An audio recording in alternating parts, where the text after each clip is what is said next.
Okay, let me do a video on Rino Masic's training system. Alright?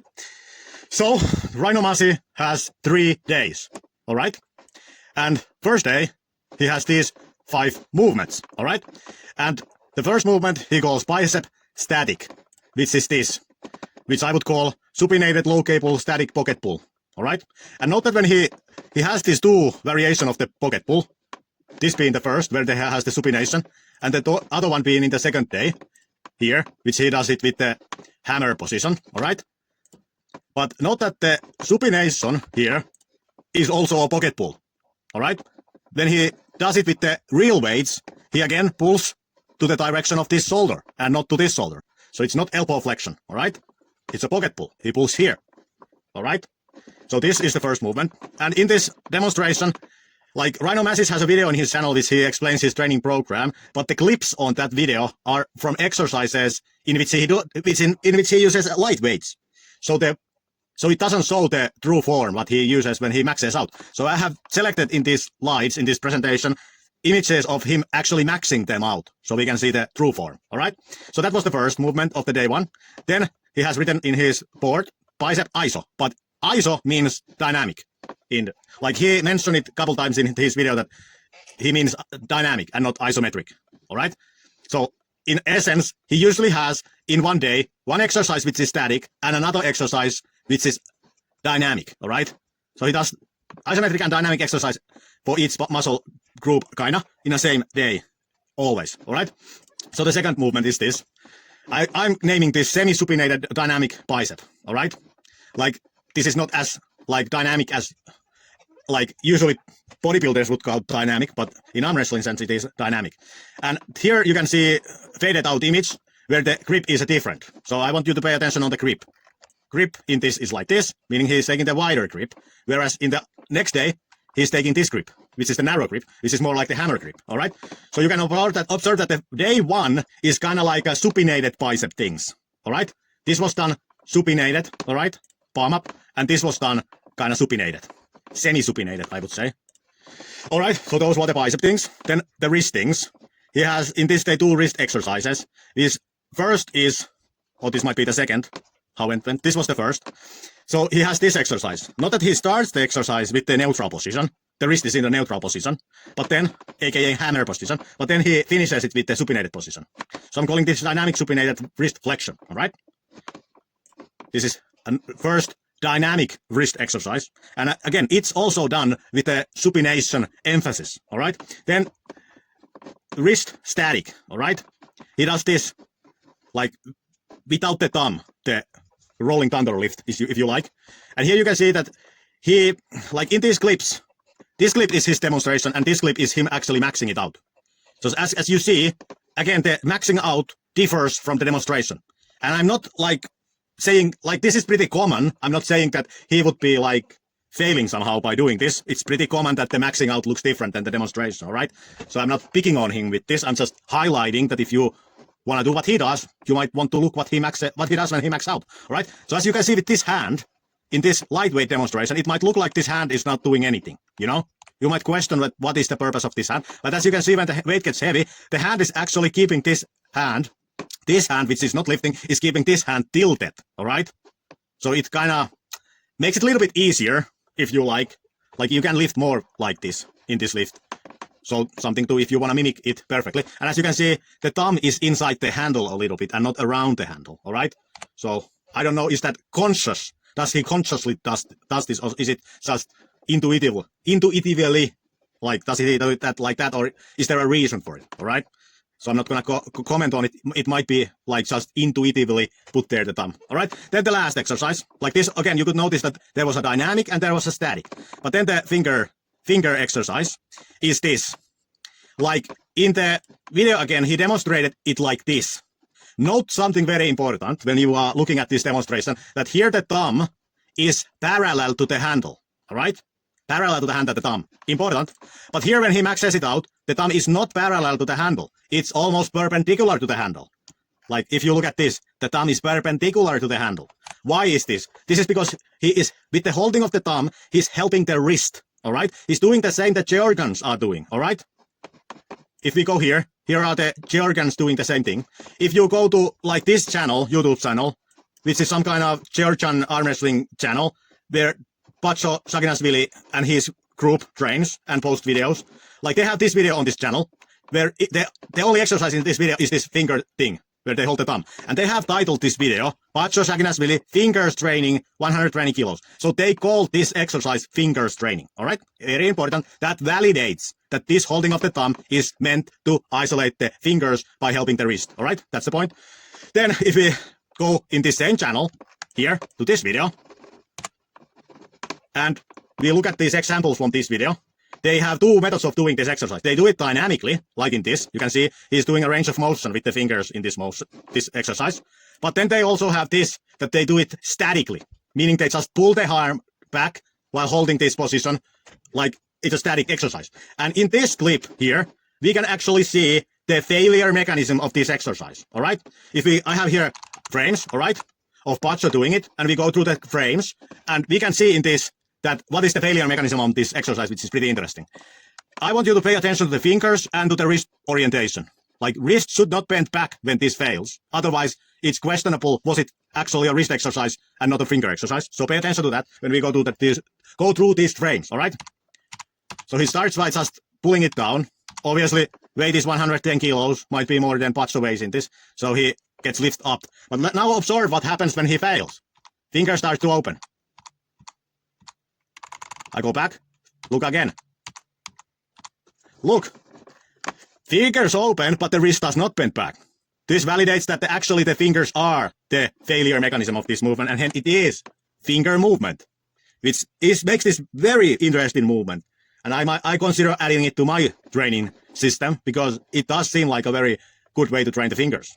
But there is a question mark that in arm wrestling match, you cannot hold your thumb, all right? So does it then make sense to, train your fingers to be so strong that your wrist cannot hold the weight, Does it make sense to have stronger fingers than the wrist, all right? Somebody could ask this. I'm not saying it's a valid question or criticism of the movement, but somebody might ask that. But I don't see it hurting. I don't see it hurting that your fingers are stronger than your wrist, More strength is more strength, even though you couldn't use it. At least you cannot have two weak fingers then, all right? So to me, that's not a valid criticism, So let's go through you can see it again. We go back to the beginning and watch it again. Fingers open, but the wrist does not open, all right? So very interesting movement. So this is what this is about. This is not just you holding your thumb for no reason, and the thumb being parallel to the handle. No, the thumb is not parallel to the handle, but it is like this in these clips where Rino actually maxes this thing out, all right? Here you can see that the fingers have started to open a little bit, because he's maxing it out, all right? So static fingers, a little bit more time on it, but the interesting movement, so worth taking a little beater there. So this was day one, and the exercises in it. Note that you could also do this dynamically, I don't know why Rino doesn't have this dynamically, why he just only has it statically. Like the Georgians do it dynamically also. Something to ponder about, that should you add it to this, like here, is this dynamically? Maybe something to consider if you want to keep the structure of the day, meaning that you have the dynamic motion and the static motion. Dynamic motion and static motion. You could have it like that. Also for the fingers. Then let's go to the day two. Day two, we have this. So we have hammer static, which is this. This is the low cable static pocket pull on a hammer position. Again, observe the line. The cable line goes here. Not here, but here. It's a pocket pull. He's combining internal rotation and elbow flexion statically to produce the force vector here. All right. He calls it static bicep hammer, but I disagree on it. I call it pocket pull. All right. Then day two, second exercise is hammer iso. Again, iso means dynamic. That's the thing how it goes in this. And it's this, like previous day he was doing this faded image, which was the wider grip. Now he has the inner grip, which is the hammer position. So again, hammer dynamic bicep, the seated cheat girl thing. And here you can see these are from his shorts where he uses heavy weights. So we can see what is the actual range of motion. It starts from this, and then it gets to this, and then it's this. Like, you could say that there is 10 degree dynamic motion, maybe. Because note that the elbows are brought forward, But it is, in an arm wrestling context, dynamic motion. All right? So note this exercise. Again, the idea here is that this day was the supinated day, and this is the hammer day, all right? So again, we have the static for the pocket pull, and then we have, but this is not pocket pull, this is bicep, all right? But this is pocket pull. So there is internal rotation and static elbow flexion in this. Then wrist flexion. In this, note that now he does not do the supination. And again, this is him maxing it out, and this yellow handle is 50 millimeter that he uses. Neutral dynamic wrist flexion, all right? This is what he does it on the staple thing, all right? And this is maxing out weights. Then, so dynamic motion. Then he does static wrist lift, what he calls neutral static wrist flexion. Note that here is the faded image of the, without the thumb, the rolling thunder thing. So this is basically the same thing, but now he is doing it on the table, all right? So he kind of does this kind of row while holding the wrist like this. Like, I would think that you cannot actually max this out. You cannot max your wrist out doing it like this, because, like, I think his max on this was more than 80 kilos, you know? You have to be pretty strong to pull 80 kilos like this on a row, all right? You know, it's a lot easier to do a dumbbell row where you can use momentum to help the weight. Here you don't really have momentum helping you at all. So it's gonna be pretty strict performance. So I'm a little doubtful that you can actually max the wrist out doing this. But anyways, this is here. Then finger squeeze is the next exercise. So again, dynamic, static wrist. Then fingers. This I understand is called finger squeeze, static fingertips. So note that he does it differently than Laletin. All right, because Laletin has this thing so that it is parallel to the forearm. But he has it perpendicular to the forearm so that he is squeezing it with the fingertips. All right, so he kind of strengthens the fingertips with this thing. All right, and in one video he said that you do 5 times 5. All right, I don't know what that means. How do you do 5 repetitions with this? That's little odd thing to say, since it's an isometric exercise, which doesn't have motion in it. What are called repetitions in that context? But again, these are the things here. So that was the day 2. Then day 3. This is recovery. And all of these recovery exercises are done 3 sets and 30 repetitions. So what we have here is just bicep curls, supinated grip. Then we have bicep curls, hammer grip. Then we have bicep curls, pronated grip. All right. And then he has J-arm presses with wide grip. Then he has J-arm presses with narrow grip. And then he has J-arm presses with super narrow grip. All right. And again, every one of these 3 sets, 30 repetitions. And then he has supination, dynamic supination. And then he has dynamic pronation. All right. And this is his recovery day. And these 3 days go on and go on. But I also looked into his comment section. Has anybody asked interesting questions? And somebody did ask, how often do you train and how long does it take to you to train? And he answers, I train every day for 3 to 4 hours. All right? So which is understandable if you do this all and yada, yada, yada, you know? So, but then you might be interested at what is actually the training, like, does he just repeat these and what is the reps and sets and how much loads? So this slide explains that. What is... So Rino Masic has this kind of system where there are megacycle, macrocycle, and microcycle. All right? And the megacycle lasts 3 months, and it has 3 macrocycles. And macrocycle lasts 1 month, and it has 3 microcycles. And microcycles, there are 3 different kinds of microcycles. All right? And microcycle lasts 1 week. All right? So this is how this goes. First microcycle week is 70/75/80% of 1 repetition maximum, 5 sets times 5 reps. Second microcycle is 80, 85, or 90% of 1 repetition maximum, 5 times 4 repetitions. Third microcycle is 90, 95, 100 of 1 repetition maximum, 5 times 3 repetitions. If this sounds confusing, here is how the 1 megacycle actually plays out. All right? So week 1, 70% of 1 repetition maximum weights, sets 5, reps 5. Week 2, 80, 5 times 4. Week 3, 90% of 1 repetition maximum, 5 times 3. And then week 4, 75, and again 5 times 5. You can see the pattern here, all right? I highlighted here that week 1, week 4, and week 7 are basically the same week repeating, but it has been added 5% more. To the 70 is added 5% more, making it 75, and to the 75 is added 5% more, making it 80.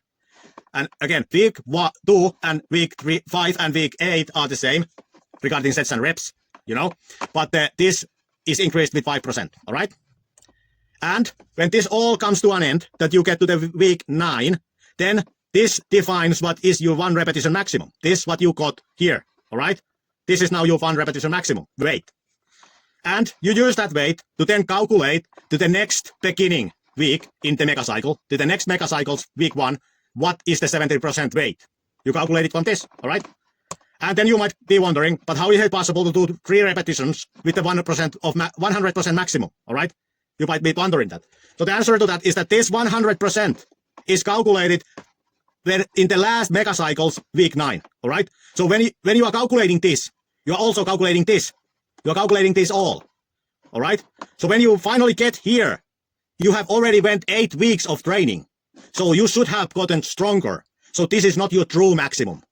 It was the maximum on the week 1 when this was calculated, all right? So you should easily get 3 with this weight, all right? So this is 8 weeks old, 1 repetition maximum weight, all right? So in this system, you aren't really ever maxing out because this 100% is 8-week-old 100% maximum, all right? So that's a little clarification on that. So that's how that system looks like.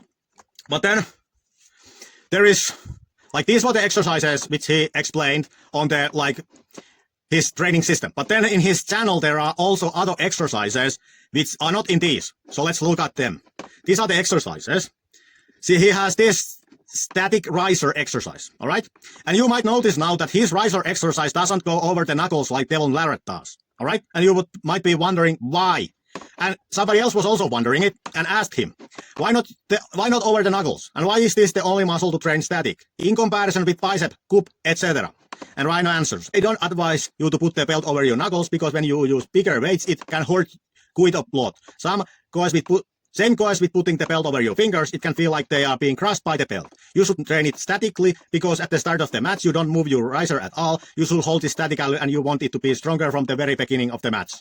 So I guess Rino does this because it hurts his fingers to do it over the knuckles or over the fingers. So that's the answer to that. And not that you have to use pretty heavy loads for this to actually tax the riser. And that is what Rino does, that he has more than, like this is him maxing it out or using heavy weights and it's over 70 kilos. So you have to use pretty heavy loads to max the riser this way. But because the belt system, it doesn't tax that much the elbow flexion, all right?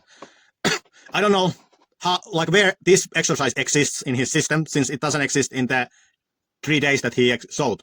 So, but he is doing it, so it has to be somewhere. Then he showed also this exercise, dynamic wrist flexion.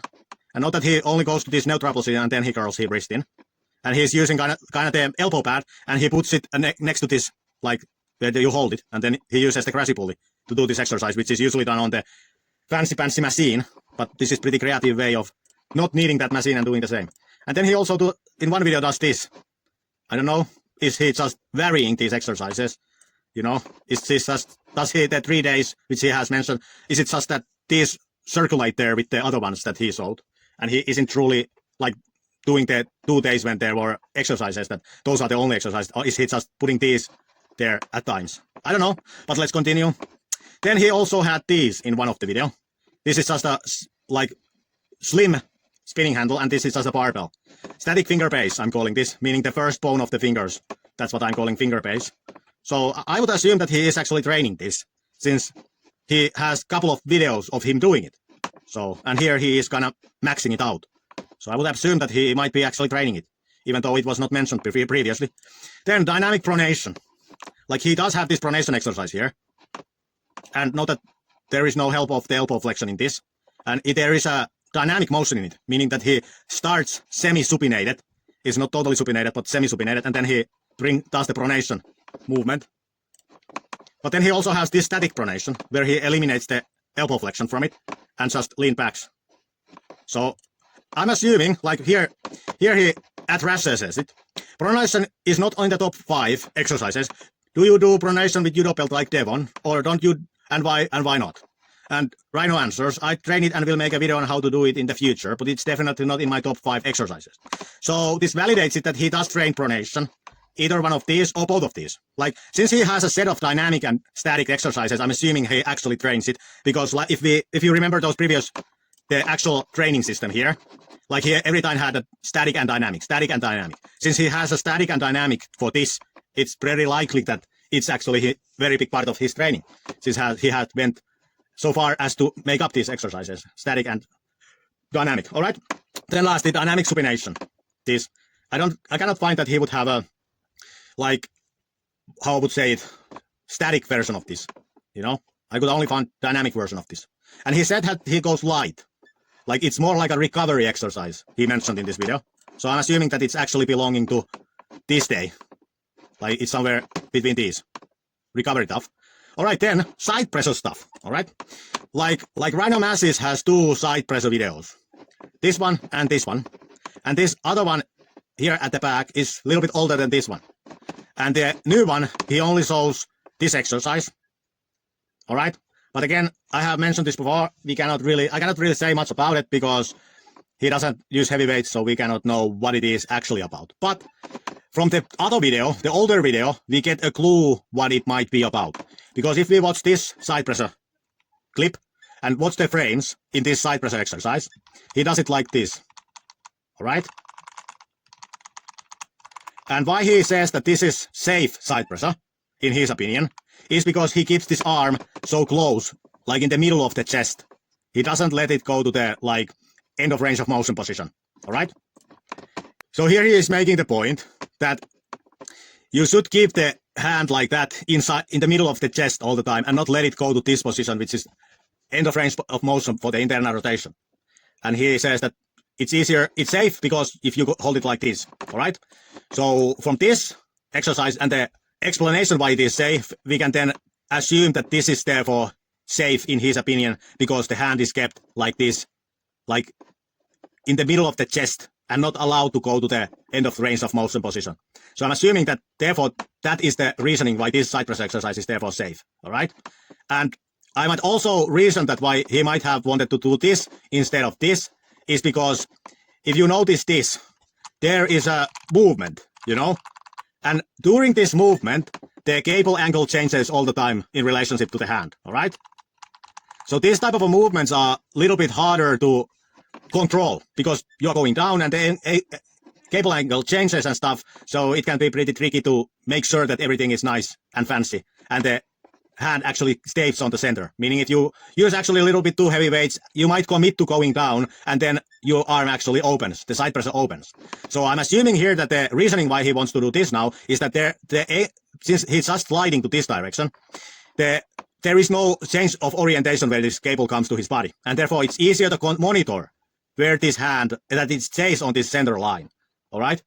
So this is basically the same exercise as this was, but it is done with this mechanism, this sliding mechanism, and not this like going down, you know, because this keeps everything constant. The cable angle to your body and everything constant, so you can monitor that the hand stays at the middle line.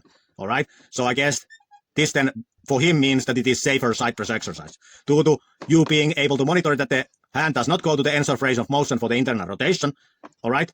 You keep it in the center and you can easily monitor that it is staying on the center. All right? So I'm assuming that's the reasoning. But then he has also this exercise. Let's take a look where he does this. All right? But this is not really a side pressure exercise. This is a press exercise. As you can notice the cable angle to the humerus bone, the cable comes always in an up angle to the humerus. Like you can see it here. Humerus is like this, cable comes like this. We are not in a 90-degree angle to the humerus. He is all the time in a press position, you know? This is a press exercise.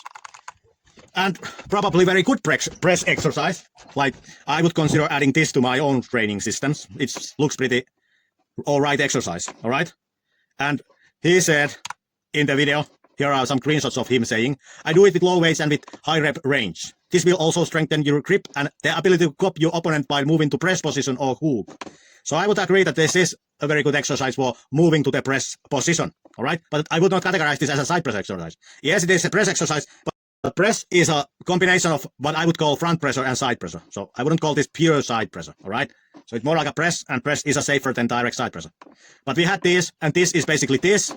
This here is basically this here, but without the movement of the body, which changes the orientation of the cable. So yes, I would agree that this is safer than this, all right? But you are still doing direct side pressure, in my opinion, here.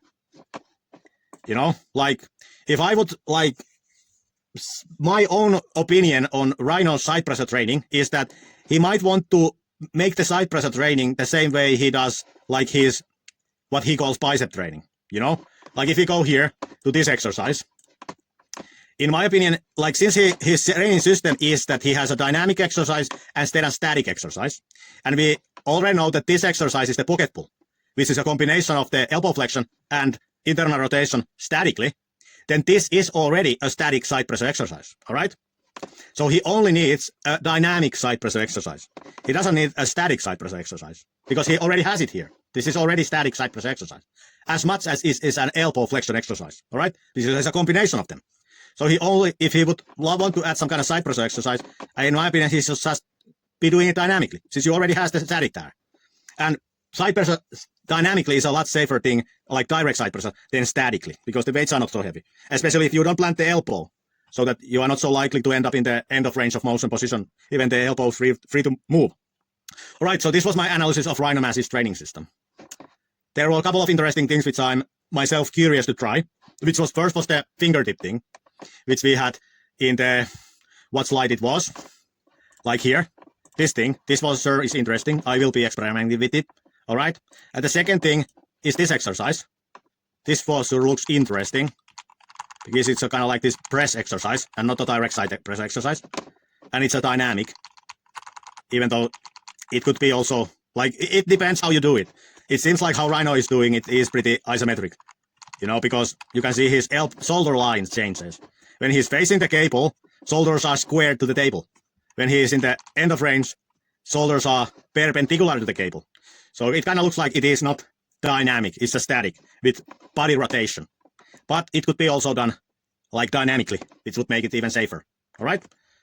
So that's that. But there was one more thing. One more thing, which I suspect that Rino has at least deleted one video from his channel. Because a long time ago, I saw him do this exercise dynamically. All right? He was keeping this position like he was up here, and he was doing this and pulling to this shoulder dynamically with lower weights. Like, I don't know, did he delete the video because he thought that the exercise was not good? Or what? Or is it just that I cannot find the video where he did it? Like, I did try to find it, but I couldn't. So it could be that he also has that exercise, that he's doing this like dynamically. You know? I couldn't find the exercise, but I bet money that he had a video where he did it. All right? But this was Rino Masic's training system and my thoughts on it. Interesting that he has this dynamic and static. And that he trains pretty much every day. As he said, 3 to 4 hours, or what did he say? Yes, 3 to 4 hours every day.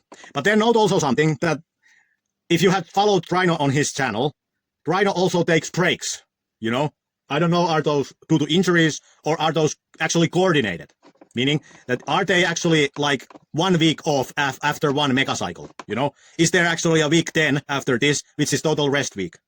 It could be that he's just doing those recovery exercises on that week 10. I cannot know, but it might be possible as things look in his channel. Like, he does seem to take like regular, like week breaks from this all, because it can't be rather taxing to train every day. And there is quite a lot of stuff to train.